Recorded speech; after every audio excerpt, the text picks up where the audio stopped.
What's up, everyone? It's Isaac Smolden, the production manager here at My House. Today's episode of My Voice is part 2 of a 2-part series with our case manager, one of our case managers, Katie Bossart. If you haven't listened to part 1, it just released 1 week from the day that this episode released. You should go back and take a listen to it before listening to this episode. Also be aware that there are sensitive topics being discussed in this episode and that survivors of sexual assault or domestic violence may find portions of this episode triggering, so listener discretion is advised. Without any further ado, let's get into My Voice Season 3, Episode 4 with Bryan and Katie.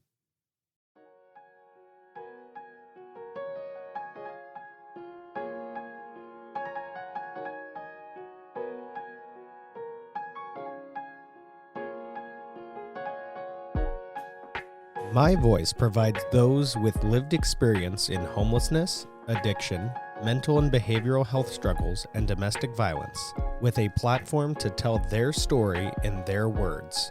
Every episode is conducted anonymously in order to facilitate a candid and comfortable place for guests to tell their story. My Voice is hosted by Bryan Fields, who works as a case manager here at the My House Youth Drop-In Center in Wasilla, Alaska. We now join a My Voice conversation, already in progress.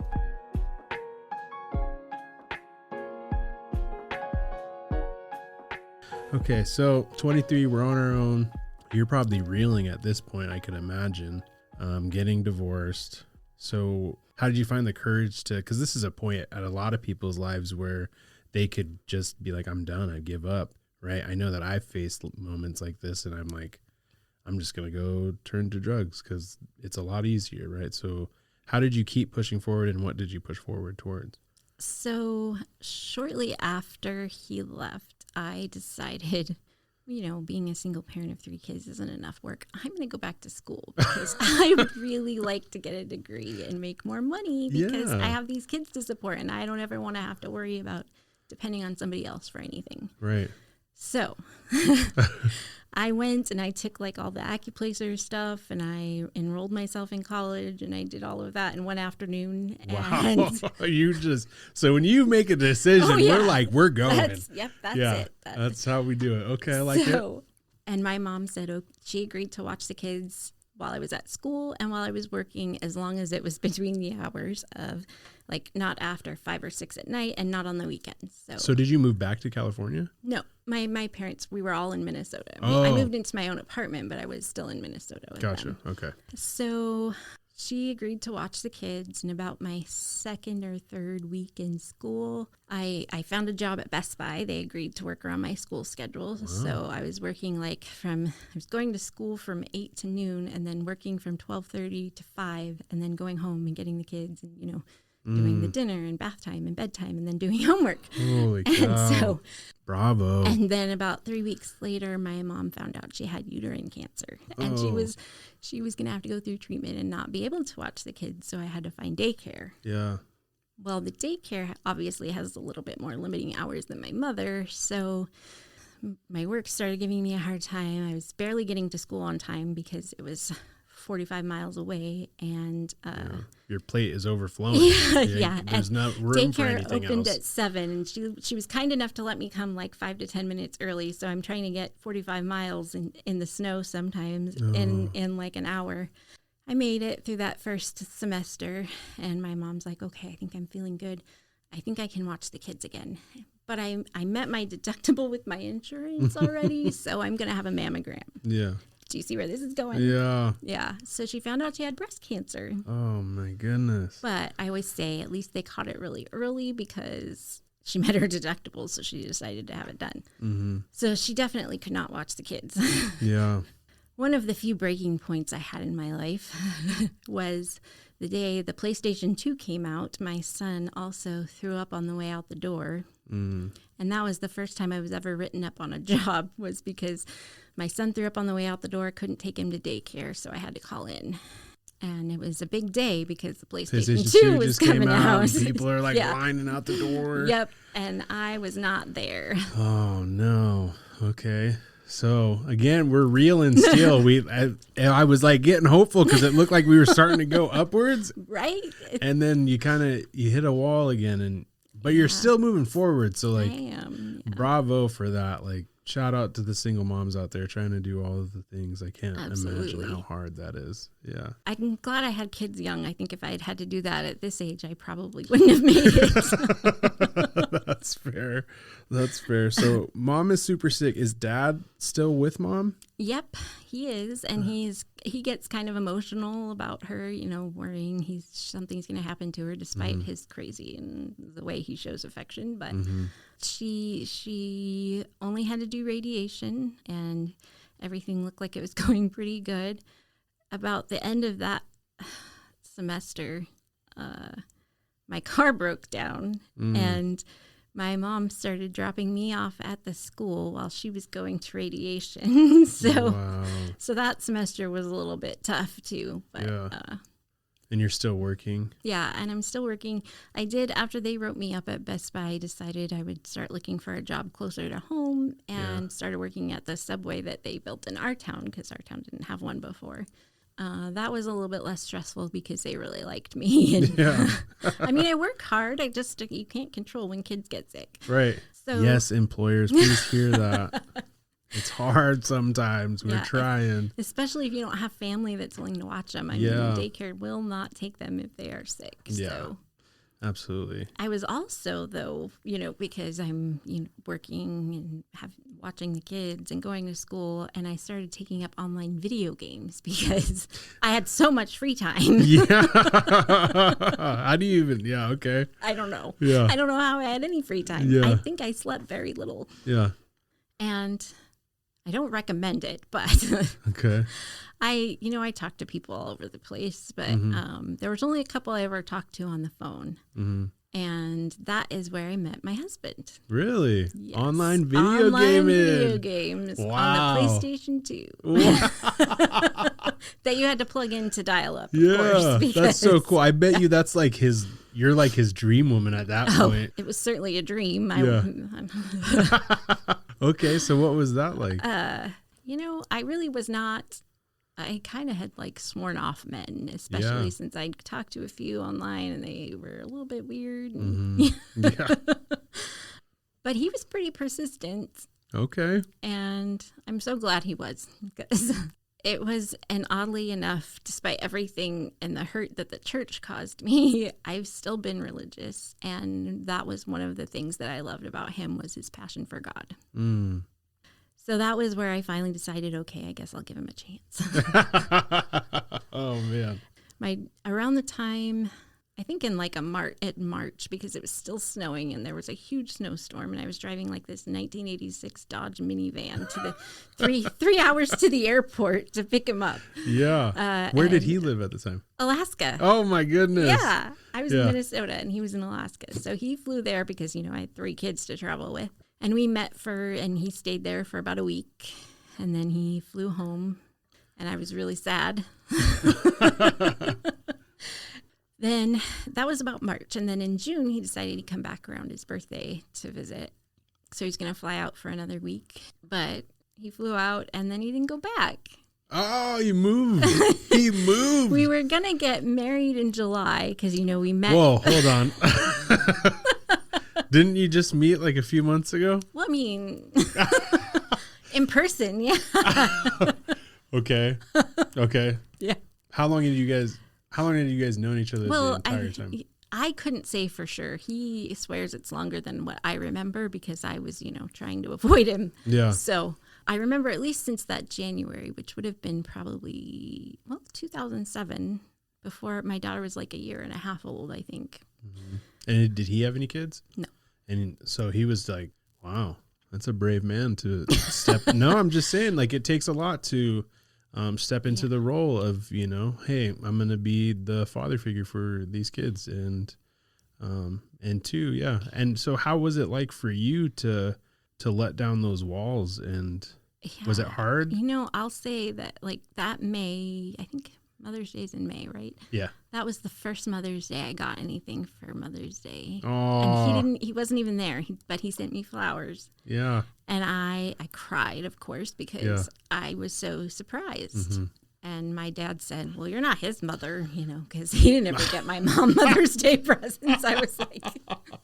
My fiance said that to me. I had got her Mother's Day gifts and had gotten like the kids to get her gifts and stuff. And she was like, I just don't understand. I'm not your mom. It's a day to celebrate you, and I'd like to celebrate you. So I just find it interesting because it can be so hard after coming from traumatic relationships or being a person from trauma, and being able to accept love can be so challenging, especially healthy love. It can be so scary. Yeah. Right? Because you don't believe it. No. When's the other foot going to drop? Especially if you've been through, like looking at your life, right? Where you start to get things together and then bam, bam, bam, bam. And that's how a lot of people's lives go that have dealt with trauma. Trying to accept somebody's love is just so challenging. And it's just like, I like it, but get away from me. Yeah. And, I know everybody says, oh, well, the girl that got pregnant at 17, how many boys was she with? Well, my husband is the second man I've ever kissed. Oh, wow. So it wasn't like I had a ton of relationships in between, but I think that time I knew there was something that I knew. Yeah. It's hard to explain, but. Okay. So met husband, you guys are he's moved now from Alaska to Minnesota. You guys are going to get married. You're still in school? Yeah. Okay. I was just getting ready to graduate because we were going to get married. He came actually for graduation, and we wanted to get married on 7/7/07. That would have been really easy for me to remember. But we ended up getting married 2 days before his parents' anniversary. So as long as I can remember what order they're in, I'm pretty good. It's totally the opposite way in this relationship. Yeah. Okay. That's funny. Okay, so you got married. He's filling in with the kids, and you're going to school in Minnesota. You somehow end up back in Alaska, or you end up in Alaska. He ends up back in Alaska. So where did we go from there? We did. We ended up back here. We felt like maybe his family would be a little bit more supportive and healthy to be around. So we came here, but I found out right before we moved, I found out I was pregnant. Oh, my goodness. With baby number 4. Here we go. Okay. So, what would be more exciting than a 2,000-mile road trip with a newly pregnant person that has to go to the bathroom like every 10 minutes? So sign that me was up. fun. Just kidding. Never sign me up for that. And we actually only lived here probably like a year and a half from because we moved. My son was born in Palmer in 2009, and then that November, because why wouldn't you leave Alaska in November? Yeah. We moved back to Minnesota. I don't know why, but I felt the need to go back. I will say that I feel like I had to be here to have my baby because during his birth, I can remember him being born, and then I remember feeling really funny, and my blood pressure started dropping, and I was in and out of consciousness for, I could have sworn it was days, but every time I woke up, I would ask, is it Tuesday? So that's kind of been a long-standing joke. But before I left the hospital, I had 22 units of blood. Wow. He was a scheduled C-section, but I started hemorrhaging, and they couldn't stop it. Oh, my gosh, that's so scary. We've been married for like a year and a half, and my husband's got these 3 kids that he's in love with. Yeah. And I have a baby, and he has no legal rights to the kids. And he thought I was going to die because I was intubated. I was in the ICU. They really were not sure I was going to make it for a while. Yeah. Because 20 units of blood was all like in that one day. Oh my gosh. I'm sorry. That just like hit me because those are things that we don't think about when we step into those roles. And I'm in a similar situation, and I don't have any legal rights either. And I never even thought about that. Yeah. It was a scary, I mean, we never even talked about, we'd gone back and forth on a couple different names, and I really liked the name Eli, and we really liked the name Ben, and he looked more like a Ben. And because he said to me, he doesn't really look like an Eli. I remember that part of the conversation before I passed out. And I said, yeah, no, he does not. I think he needs to be a Ben, but he refused to sign anything with his name on it until I woke up. Wow. He was baby boy Bossart for a long time. That's awesome. Okay, so you made it through that. I did. And then we went back to Minnesota. Only long enough, really, for him to go back to school and get his degree. Okay, and for your then- husband to get yeah. his. Okay. Yeah, and you know, there was nothing really super significant that happened during that time period, thank God, because Yeah. got a little bit of a lull in my life for a while. Nice. And did you find like a new church and stuff? And We did. My dad was less than impressed because I started going to a Pentecostal church, but I've never been thrown out of one, I will say. yeah, good, as it should be. Yeah, my daughter was also thrown out of the Baptist church. Apparently she was a little too chatty for a 1-year-old, so yeah.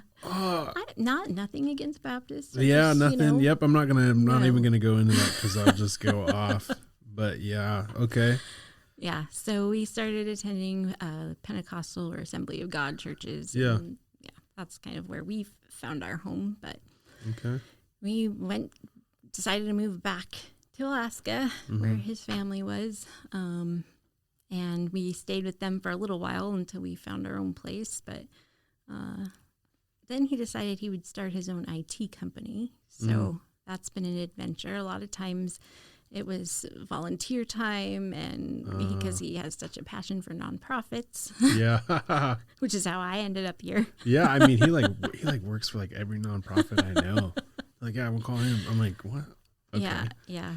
Well, he has a passion for nonprofits, so he tends to charge them a little bit less, I think. And in the 10 years he's had his company, he's never raised his rates because Wow. I think he just.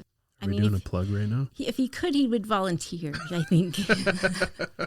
I think it's more about what kind of guy he is. Yeah, than his there you company. go. Okay. But a lot of times I was the one working full time, and he was trying to build up his business. I also, so we had a little bit of a lull in life, and things were good for a while. And my son started his teenage years, and I became concerned because I know teenagers go through a lot of emotions, but I could tell he was hurting himself and cutting himself, and we took him to the ER, we took him to Providence, we've been all over the place, and finally I felt like he was a danger to himself, and I was going to wake up one morning and he just wasn't going to be alive anymore. So we did not tell him, but one morning when he got up, instead of taking him to school, we took him to the airport, and he went to Fairbanks for treatment. He was not real thrilled with that decision. Yeah, I'm sure he wasn't. We had an early birthday dinner for him like a day or two before that, and you'd think that would have made him a little suspicious. But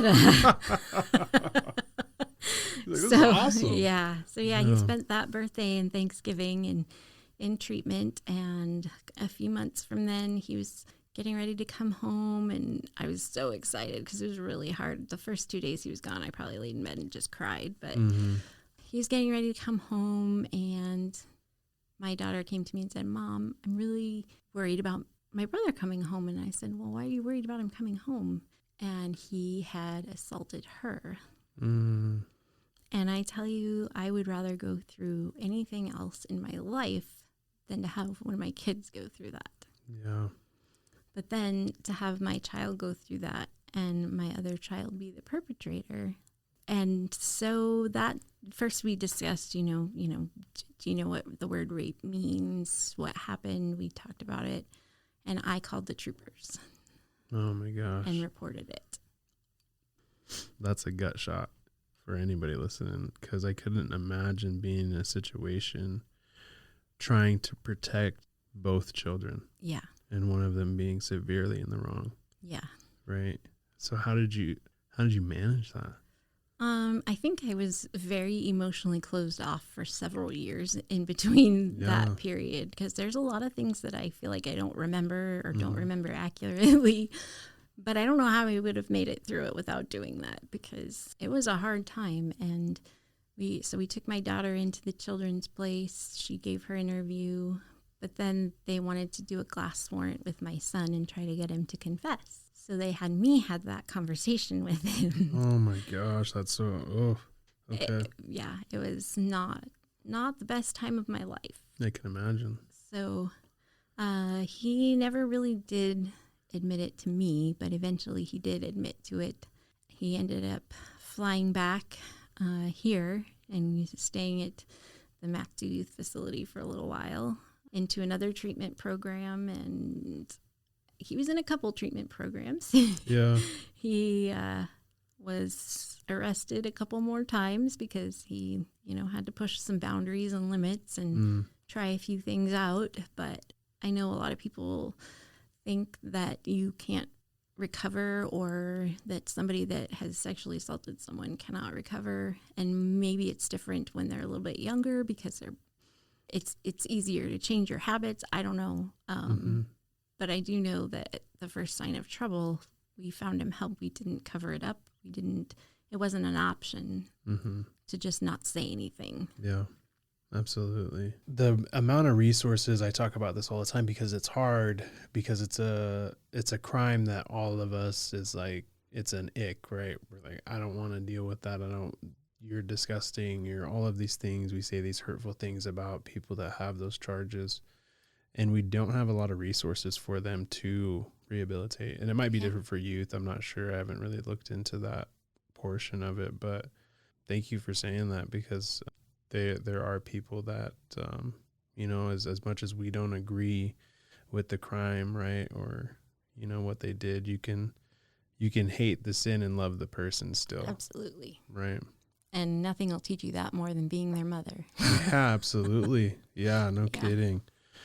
So how does he have he has a good relationship with you and Dad, I'm assuming? Him and Dad had some hard times for a while. Oh, because, I bet. Because that's Dad's girl, right? Yeah. And not only that, but, anytime something negative happens, it's, well, you're not my real dad. Oh, I hate that.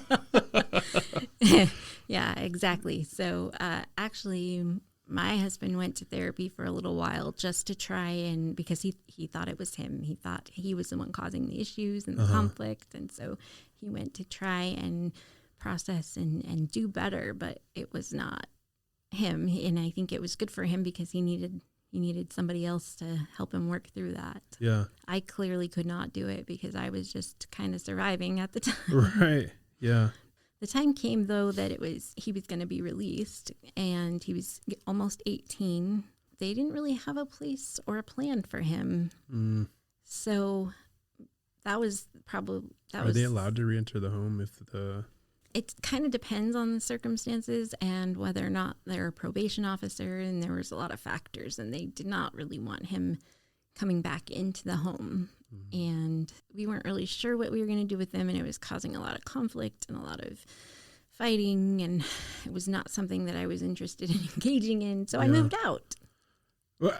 I moved out. I moved out with my daughter and my older son, not the oldest, and then we were going to just share the kids for a little while and live separately. And not many people know maybe that we were separated for a little bit. Yeah. It was probably only a month or two. But when you say, so what made you want to move out? Was it It was the conflict about what to do with my son. Like we could not figure out where we were going to put him and where he could go. And it was a constant fight about it because... Did he want him to go? He didn't want him to come in the home? He definitely did not want him to come in the home. Yeah. And I got that. I did. But it was also hard to hear. And he wasn't solving the problem. So I was very upset. Yeah. And I think that is my biggest regret in life is I know how much it hurt when I moved. Yeah. Well, hurt people, right? Yeah. So don't beat yourself up too bad. You're in an impossible situation, and I can't imagine trying to navigate through that with the level of emotion, having been traumatized yourself and being triggered and maybe not even knowing it at that point in time, right? Yeah. And just trying to be a mom at the same time, like that's a lot to deal with. So, okay, so you guys separated. You got son back? So they determined he would not be allowed to return home. He could do some overnights, but he couldn't live there. So he moved in with his girlfriend because that was their discharge plan. Wow, what? Right, yeah. I don't know. Didn't make a lot of sense to me either, but that's the best plan they could come up with. So We really need to push exit strategies like really Yeah. badly. Yeah, I think I've heard somebody else say that before. Well, it's just, we can give anybody, no matter what the thing is, the right tools, treatment, coping skills, all of those things. But if you don't have opportunity for them to land all of that time, like how are they not going to go back to what is comfortable? Because you've taken them from this isolated environment where they're learning all of these things. Then you put them back into the real world. And how I always describe it is, the world hadn't changed, but I had. And so now how do I fit back into it? Right. Yeah. And it's so scary. And there's just not a lot. But when I got out of McLaughlin, they sent me to the detention center for 2 weeks and then moved me in with my sister. Like there wasn't a whole lot of, we're going to do this, we're going to do that. They just wanted me to get my GED and not get in trouble and put off of probation, Yeah, man. Oh, that's frustrating. Yeah. Okay. So does he have a good relationship with sister? Is that strained? Is that hard? So his parents moved. Well, they decided to take their RV and drive the lower 48 shortly before I moved out. And his younger sister, bought their house. So she was living there with her 4 kids and her husband. And I always say it was really as terrible of a decision of that was of mine. It ended up being a good thing because my brother-in-law was untreated schizophrenic, and he woke up one night and thought there was an intruder in the house. So he grabbed a knife, and first he went into somebody else's room, and then eventually my sister-in-law tried to stop him, and he got on top of her with the knife. Oh, no. And somehow somebody managed to call 911, but he was shot and killed by police. And her kids could not return home for a little while because of everything that had happened. And so the kids and my husband and his other sister were living in one house while I was living in another house with our kids. So they didn't have to ever go into foster care because we had that second place as an option for them. So maybe it was like a God thing. That's what I try to tell myself. Right? Well, sometimes we need that. Sometimes we have to separate from the situation in order to heal and then come back together. And there's nothing wrong with that, I don't think. Wow, that's another hard situation to navigate. You've had some pretty tough ones through your life. Yeah, I can't imagine. Sometimes it almost seems a little bit crazy. Like you have to be making that up. Nobody goes through all of that, but it doesn't really seem all that bad to me because it's what I'm accustomed to, I guess. I don't know. I just figure like everybody's life must be that hard. Well, at the end of the day, what I always say too, though, is it's not about the things that happen. It's about how we receive them. Right. Yeah. And so something that maybe I don't relate with can seem so much more hard for me, like sitting here listening to you, right? But there could be something that I have gone through where you're like, that sounds way worse, right? So it's really about how an individual receives that and what kind of emotional distress that puts them in, I think.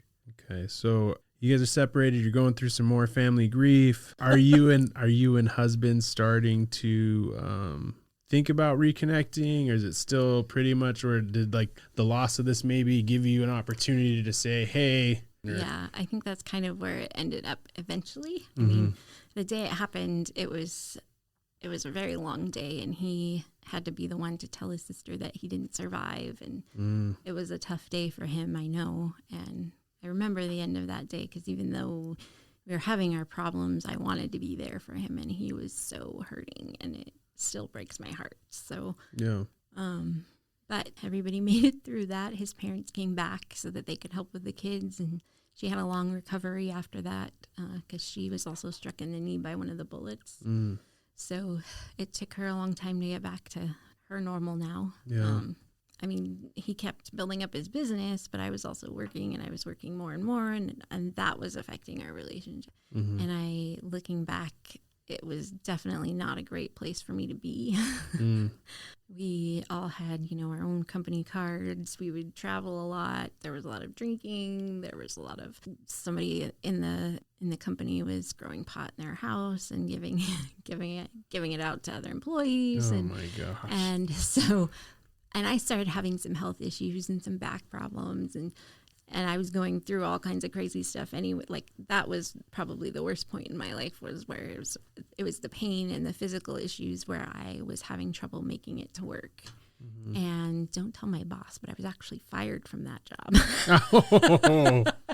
Oh, okay. I've never been fired from a job. I was written up that one time, Yeah. and I'm still resentful, obviously. But Right. Is this all in human services at this point? yeah, I was in human services. It wasn't a nonprofit, but it was in human services, and I think that was the best thing that ever could have happened to me, because I don't know if my husband and I would have made it through if I'd stayed there. I know there were times that he was worried that I was cheating on him or doing things behind his back that I wasn't telling him, but.